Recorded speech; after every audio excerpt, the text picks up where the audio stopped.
तो भारत माता की जय। आगे हम बढ़ते हैं और इसको समझते हैं कि आगे है क्या।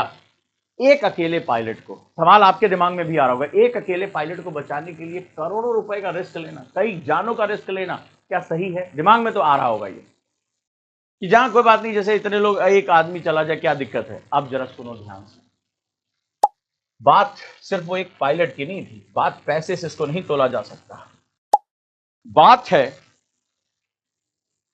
कि जिंदा पकड़ा गया पायलट दुश्मन के लिए एक बहुत बड़ा मनोवैज्ञानिक हथियार। याद करिए अभिनंदन सर के वीडियो, पाकिस्तानी दिखा दिखाकर हमारा कैसे मजाक उड़ा रहे थे।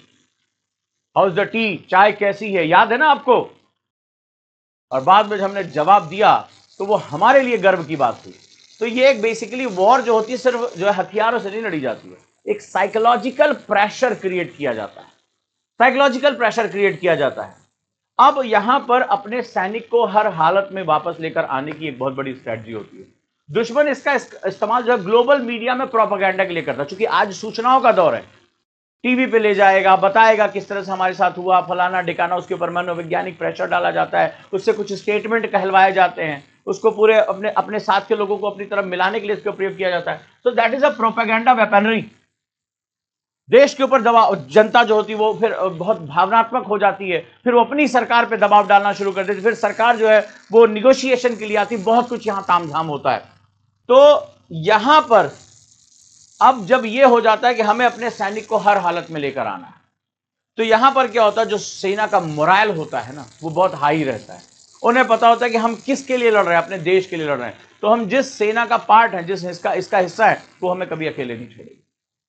तो उसके मोराल पे भी बहुत कुछ फर्क पड़ता है कि मैं युद्ध में जा रहा हूं, अकेला हूं, एक सोफिस्टिकेटेड विमान लेके उड़ रहा हूं, साहस की बात है, तो मेरी टीम मुझे पीछे नहीं छोड़ेगी, मेरा देश मुझे कभी पीछे नहीं छोड़ेगा। ये एक बहुत इंपॉर्टेंट, ये पूरा साइकोलॉजिकल गेम है दुश्मन के लिए भी, कि अगर वो पकड़ लेते हैं तो प्रोपेगेंडा क्रिएट करेंगे, और आपके लिए भी कि मैं जिस यूनिट का पार्ट हूं, मैं जिस सेना का पार्ट हूं, जिस राष्ट्र के लिए मैं इतना सब कुछ जोखिम उठा रहा हूं, वो मेरे साथ खड़ा है कि नहीं खड़ा। तो ये बहुत ही कॉम्प्लेक्स इश्यू यहां पर क्रिएट हो जाता है, और ये दुश्मन को सीधा संदेश देता है कि हमारी सैन्य मशीनरी अजेय है। अमेरिका ने मैसेज दे दिया कि देख भाई, हम तेरी जमीन पर उतरकर, तो एक आदमी खोज रहा था, हम वहां से खोज कर तुझसे पहले लेकर चले आए तेरे, ये दिखा दिया जो है अमेरिका ने। और यहां पर जो है वो सेगमेंट बहुत इंपॉर्टेंट होता है। लेकिन ध्यान रखिएगा, युद्ध में कहते हैं ना कि everything is fair in love and war, युद्ध में ये रेस्क्यू ट्रैप भी होता है। कई बार ऐसा हुआ है इतिहास में कि एक लोगों को बचाने या कुछ लोगों को बचाने के चक्कर में पूरी की पूरी यूनिट खत्म हो जाती है। तो दुश्मन एडवांटेज अगर लेने पर आ जाए इसका, तो वो बहुत खतरनाक ट्रैप क्रिएट कर सकता है। अब आ जाते हैं बहुत खतरनाक इस पूरी सिचुएशन को जो आप बोर्ड पे देख रहे हैं। बहुत खतरनाक सिचुएशन हमारे सामने क्रिएट हो रही है, और इसको समझिए कि सफल रेस्क्यू ने मध्य पूर्व की भू राजनीति को कैसे बदल के रख दिया।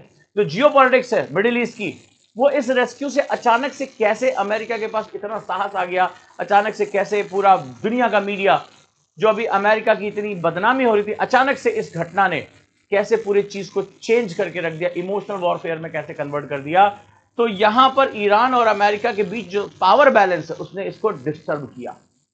कुछ हद तक पलड़ा ईरान की तरफ जाता हुआ दिख रहा था, और अमेरिका का पलड़ा जो है वो बिल्कुल हल्का पड़ गया था। ऐसा लग रहा था कि अमेरिका किसी भी तरीके से यहां से निकलना चाहता, लेकिन इसने दिखा दिया कि पावर बैलेंस जो है, वॉशिंगटन यहां बैठा हुआ है दूर, और यहां मिडिल ईस्ट को वो पूरा का पूरा गवर्न करता है, और ये कहता है कि भाई मुझे बताओ किस टेरिटरी में घुसना है, मैं वहां घुस कर बताओ कहां से निकालना है, पहाड़ियों के अंदर से निकालना, हम निकाल लाएंगे, टेंशन नहीं लेने का है, ठीक है। तो ईरान ने साबित किया कि वो उन्नत अमेरिकी जेट्स को गिराने की पूरी क्षमता रखता है। बहुत बदल गया, जिस पर गर्व था अमेरिका को, लॉकहीड मार्टिन को उड़ा दिया। अमेरिका ने साबित किया कि वो ईरान के अंदर घुसकर अपना फंसा हुआ आदमी बाहर निकाल सकता है, उसके पास पावर, इंटेलिजेंस है। आने वाले टाइम में जब ये वॉर किसी भी तरफ जाएगी, कुछ भी होगा इसका, ये गल्फ कंट्रीज की पूरी ज्योग्राफी, पूरी पॉलिटी को बदल के रखेगा। और इस क्षेत्र में इस युद्ध के बाद ये तय है, चाहे वो तेहरान हो, चाहे वो रियाद हो, दुबई हो, दोहा हो, अबू धाबी हो, ये जितने भी सेंटर आप देख रहे हैं ना इस चक्र में, ये सारे के सारे ये तय हो चुका है, ये हथियारों की होड़ में अब जाएंगे। इन्हें अपना सेल्फ डिफेंस क्रिएट करना पड़ेगा, और इनको हथियार कौन बेचेगा? ये बैठा हुआ है। आज इस युद्ध में जितना गंवा रहा, कई सालों तक ये कमाएगा, टेंशन लेने की बिल्कुल जरूरत नहीं है। इसका पूरा बिजनेस प्लान यहां पर तैयार है, दूर बैठे हुए सेगमेंट के बारे में, और जो एयर वॉरफेयर है वो यहां से हमेशा के लिए बदलनी शुरू हो जाएगी। तो दोस्तों देखते हैं आपने क्या सीखा, मुझे कमेंट में बताइए कि combat search and rescue CSAR से जुड़े सही सवाल इसमें जवाब दीजिए आप। सर्वाइवल एंड एस्केप सेरे ट्रेनिंग सिर्फ नेवी सील्स को दी जाती है। रेस्क्यू टीम पायलट के पहले ऑडियो सिग्नल पर ही तुरंत जमीन पर उतर जाती है। सी है बहुस्तरीय प्रमाणीकरण यानी लेयर ऑथेंटिकेशन दुश्मन के रेडियो जाल से बचने के लिए किया जाता है, और HC-130J विमान का इस्तेमाल दुश्मन पर सीधे बमबारी के लिए होता है। क्या होगा इसमें सही जवाब, मुझे जल्दी से बताइए।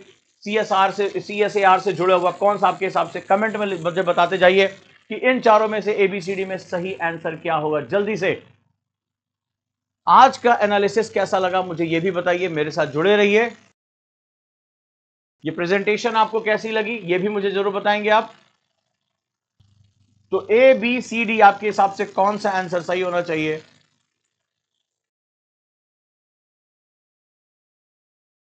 और एनालिसिस में अभी तक आपके देखे गए एनालिसिस से कुछ ज्यादा पॉइंट अगर आपको मिले हो तो यस मुझे कमेंट में जरूर बताइए कि यहां पर जो आपको चाहे जो बम वर्षक विमान है, जो रेस्क्यू टीम है, जो ऑपरेशंस हैं, उनके बारे में, यानी कैसे पायलट को बचाया जा सकता है, भारत की क्या तैयारी है, भारत कौन सा हेलीकॉप्टर यूज करता है, भारत की कौन सी फोर्सेज इन्वॉल्व होती है, अगर आपको नई जानकारी मिली हो तो मुझे जरूर कमेंट में लिखकर बताइए।